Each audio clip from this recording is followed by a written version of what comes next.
I am delighted to introduce a true champion for expanding Social Security, for Medicare for all, for fighting to make sure that Social Security is fully funded, and really to protect our freedom, Senator Bernie Sanders.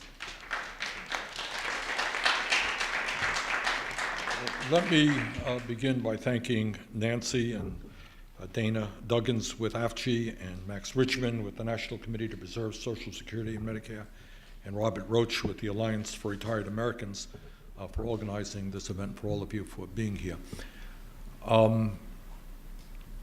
Let me back this up just a little bit to put this into a context.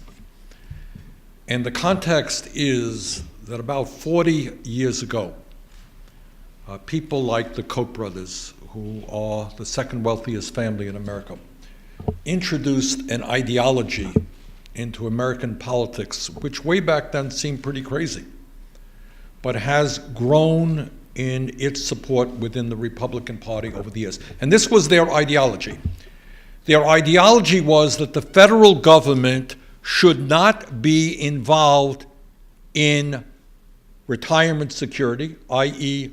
Social Security, public health, i.e. Medicare, Medicaid, community health centers, should not be involved in a postal system, should not be involved in the Veterans Administration. They, 40 years ago, were not calling for cuts in these programs. They were calling for the elimination of these programs. That maybe the federal government would fund defense, but that's about it. Corporate world would fund everything else.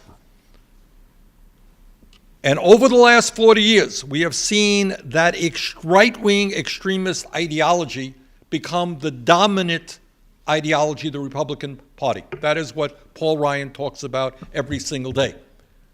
So these guys ultimately want to destroy Social Security.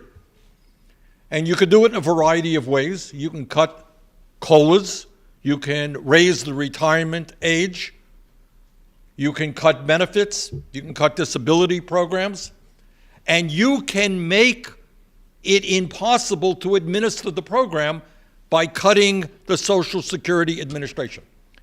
And when I meet with my caseworkers in Vermont, what they tell me is one of their frustrations is people call in and say, I have a claim that's being processed. When is it going to be processed? How long does it take?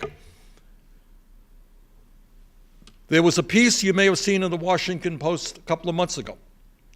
And what it said, unbelievably, is that last year, some 10,000 people died, D-I-E-D, who had disabilities, who were waiting for their claims to be processed. Can you imagine? You have a disability, you submit a claim, and you wait, and you wait, and you wait, and then you die. And now we have Republicans who want to make a very bad situation, an underfunded and understaffed Social Security Administration even worse. So let us be clear. This is not just cost saving. This is an effort to destroy Social Security. Are you going to have confidence in a Social Security Administration if they can't respond to your needs? You're going to call up, you're going to wait forever, you can say, who needs it? These people can't do their work. And people don't know that the Social Security Administration is understaffed and underfunded. So what is our job? And I want you all to know this. We are very conscious, Bob Casey, Elizabeth Warren, I, many others. When we look right now at this budget situation, the dire circumstance we're in right now, today, literally today, we have an alternative program to what the Republicans are proposing. Republicans want to spend a huge amount of money on the military. And what we are saying is for every nickel you spend on the military, we're going to spend on the needs of the American people. We're going to protect the American people. And very high on that agenda is not only talking about cuts to the Social Security Administration, we're talking about significantly increasing funding to the Social Security Administration so they can start hiring the people they need so that we can move these claims along at a proper roll. And it's not just the Social Security Administration. You know, we talk, and I know the people behind me do a great job. In this country today, one of the shames about what's going on in America is while the very rich become much richer, we have millions of people trying to survive on $12,000, $13,000, $14,000 a year Social Security. That cannot be done.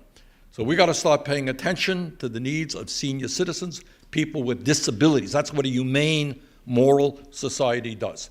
And we cannot do that unless we have government agencies able to implement the programs that exist. And we have got to make sure that they are adequately funded. So I just want to thank all of you for your work. I know that these are hard times, but please keep up the good work you're doing. Don't get discouraged. A better day is coming, that I promise you. And let's stand together in this, and let's make sure that the elderly and the disabled get the type of care that they are entitled to as Americans. Thank you all very much.